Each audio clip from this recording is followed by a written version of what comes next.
সূরাতুল ফাতিহা পাঠ করে সজনা গাছের পাতার উপর ফু অথবা দম করলে কি হয়, কি লাভ হয়, আজকের এই ভিডিওটি যদি আপনি দেখেন আপনার চোখ কপালে উঠে যাবে যে এত উপকারী, কোটি টাকার উপকার হবে, লক্ষ টাকার উপকার হবে এবং কষ্ট থেকে আল্লাহ তাআলা আপনাকে হেফাজত করবে।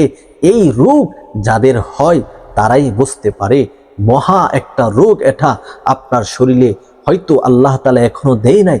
যখন হয়ে যাবে আপনি মানুষের সাথে আপনি ভালোভাবে বসতে পারবেন না, আপনার কাপড় চোপড় পবিত্র থাকবে না এবং কাপড় চোপড় অপবিত্র হয়ে যাবে।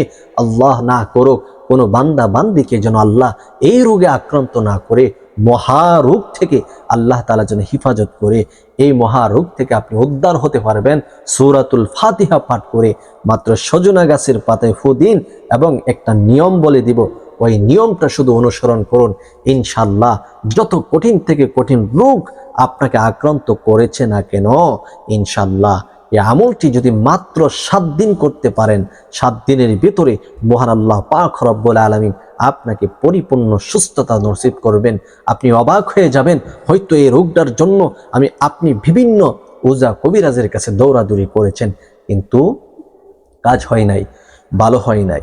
বিভিন্ন ডাক্তার দেখিয়েছেন, MBBS ডাক্তার দেখাইছেন, বড় বড় ডাক্তার দেখাইছেন, কিন্তু তারা ওষুধ পরীক্ষা দিয়েছে, চিকিৎসা নিয়েছেন, আশা দিয়েছে ভালো হবে ভালো হবে, কিন্তু আপনার ভালো হচ্ছে না। আপনি হাই হতাশের মধ্যে আছেন, চিন্তা এবং পেরেশানির টেনশনে আপনি 24টা ঘন্টায় আপনার ওই স্থানে আপনার টেনশন জগে যায়। যাহারে কিভাবে এটা ভালো হবে, কখন ভালো হবে, আমি বসতে পারি না, উঠতে পারি না, কোথাও যাইতে পারি না। যাদের হয় তারাই বোঝে এটা এক প্রকারের ব্যথাজনিত একটা জিনিস হয়ে যায়। আপনি আরামে বসতে পারবেন না, এমন একটি স্থানে হবে আপনি কাউকে কাপড় খুলে দেখাতেও পারবেন না। তো ভয়ঙ্কর একটা রোগ, এই রোগ যেন আল্লাহ পাক রব্বুল আলামিন কাউকে না দেয়, আমি সবার জন্য দোয়া করব। যারা আজকের এই ভিডিওটা দেখতেছেন শুনতেছেন, দয়া করে আপনার চ্যানেলটিকে সাবস্ক্রাইব করুন এবং ভিডিওটি শেয়ার করে তামাম জাহানের মানুষকে জানিয়ে দিন। তাদের যখন এই সমস্যা হবে, এই রোগ হবে, আল্লাহ পাক রব্বুল আলামিন যেন তাদেরকে হেফাজত করে, তাদেরকে যেন রক্ষা করে, এই আমলের মাধ্যমে তারা যেন রোগ থেকে পরিত্রাণ পেয়ে যায়, মুক্তি পেয়ে যায়। সেই জন্য মুক্তির জন্য এই ভিডিওটা সবাই যে যেখানে পারেন শেয়ার করুন। প্রিয় দর্শক, আসুন আমরা জেনে নেই সূরাতুল ফাতিহা পাঠ করে সজনা গাছের পাতার উপর ফু অথবা দম করলে কি হয়, কি লাভ হয়, বিষয়টি জানার জন্য সম্পূর্ণ ভিডিওটা এখন থেকে দেখব। এই আমলটি করার জন্য আপনি কিছু পরিমাণের সাজনা পাতা, আপনার বাড়িতে যদি সাজনা গাছ থাকে, অনেকে সাজনা বলেন, অনেকে সজনা বলেন, অনেকে এই নামটাকে আরো অন্য ভিন্নভাবে অনেকে চিনে থাকতে পারেন, যে যে নামে এটাকে চিনেন ওই পাতাটা আপনি সংগ্রহ করবেন। কিছু পাতা, একবারে কড়া ধরনের পাতাও না, মোটামুটি ধরনের পাতাগুলো আপনি নেবেন পরিমাণ মতো, নিয়ে এটাকে ধৌত করে আপনার সামনে রাখবেন।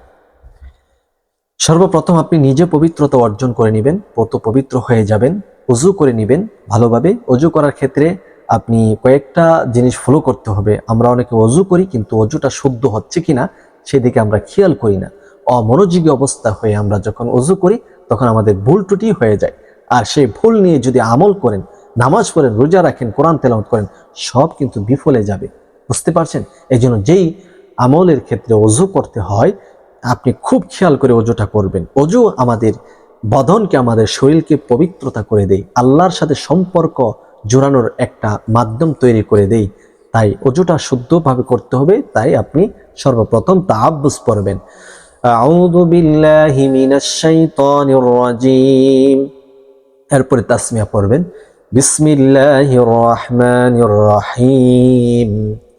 আউযু বিল্লাহ এবং বিসমিল্লাহ পাঠ করে যখন ওযু করবেন, ওযুর প্রত্যেকটা অঙ্গ প্রত্যঙ্গ ধৌত করবেন আর মনে মনে বিসমিল্লাহ পড়ে নেবেন। ওযু শেষ করে আল্লাহ নবী সাল্লাল্লাহু আলাইহি সাল্লাম বলেন, কোন বান্দা বান্দি যখন কালিমায়ে শাহাদাত পাঠ করবে ওযুর পরে, আল্লাহ তাআলার 8 জান্নাতের দরজা তার জন্য খুলে দেওয়া হবে। যে কোনো দরজা দিয়ে সে জান্নাতে প্রবেশ করতে পারবে, কোনো বাধা, কোনো প্রতিবন্ধকতা থাকবে না। সুবহানাল্লাহ।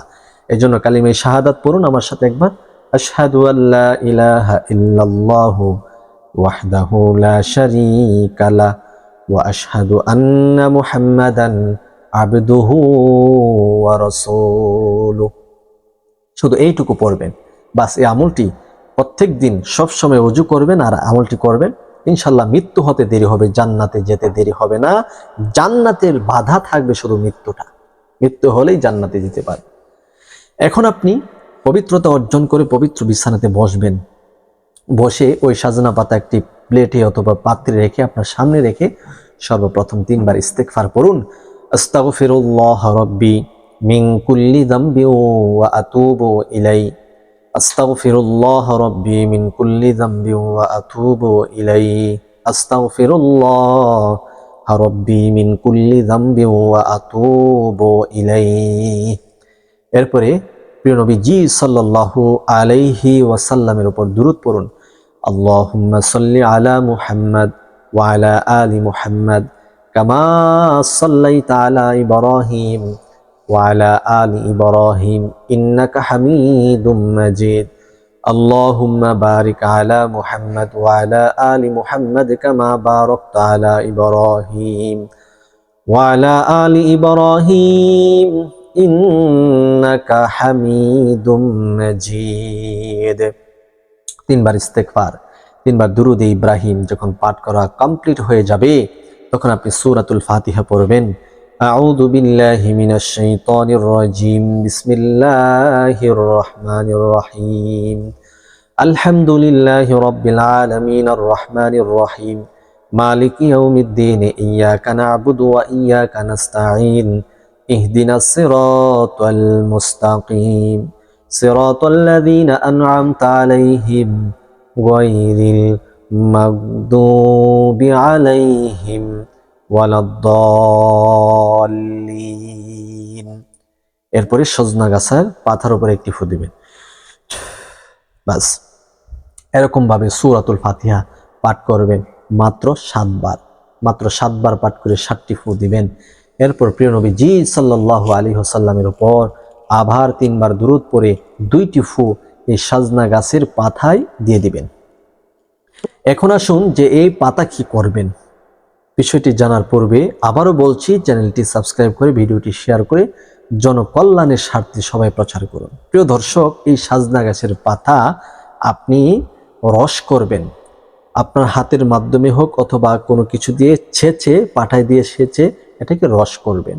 এই রসটাকে 1 গ্লাস পানিতে দিবেন এবং এটাকে শরবত আকার করে নেবেন। আপনার যদি ডায়াবেটিস না থেকে থাকে তাহলে আপনি চিনি অথবা চিনি দেওয়ার প্রয়োজন নেই, আপনি 1 চামচ মধু দিয়ে এটাকে মিশ্রণ করে আপনি সকালবেলা খালি পেটে এই 1 গ্লাস পানি পান করবেন এবং সন্ধ্যায় 1 গ্লাস পানি পান করবেন। ইনশাআল্লাহুল আজিজ 7 দিন এই করে আমলটি করুন। 1 গ্লাস করে সাজনা গাছের পাতার রস সেবন করুন। আল্লাহ তাআলা আপনার সেই মহা কঠিন রোগ থেকে উদ্ধার করবে, যে রোগ নিয়ে আপনি মানুষের কাছে বসতে পারেন না, চলাচল করতে পারেন না, কাপড় পবিত্র রাখতে পারেন না, সেটি হচ্ছে গ্যাস রোগ। যাদের গ্যাস রোগ হয়, পায়খানার রাস্তায় গ্যাস রোগ হয়, আর সেই পায়খানা করতেও আপনার কঠিন হবে, বসতেও কঠিন হয়, কারো কাছে বলাও সম্ভব হয় না, গোপন একটি রোগ হয়ে থাকে, অনেকে অসহ্য হয়ে যান।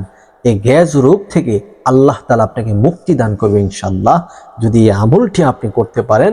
মাত্র সজনা গাছের রস সেবন করতে পারেন 1 সপ্তাহ, আল্লাহ তাআলা আপনাকে গ্যাস রোগ থেকে মুক্তি দান করবে। আজকের এই ভিডিওটি পর্যন্ত যারা দেখেছেন, শুনেছেন, আমি দোয়া করব আল্লাহ তাআলা যেন আপনাদের মাধ্যমে এই ভিডিওটা শেয়ার করে মানুষের জনকল্যাণের সেবা করার তৌফিক দান করেন। আমিন। যাদের এই রোগে আক্রান্ত আছেন, আল্লাহ তাআলা যেন আপনাদেরকে সুস্থ করে দেয়। আমিন।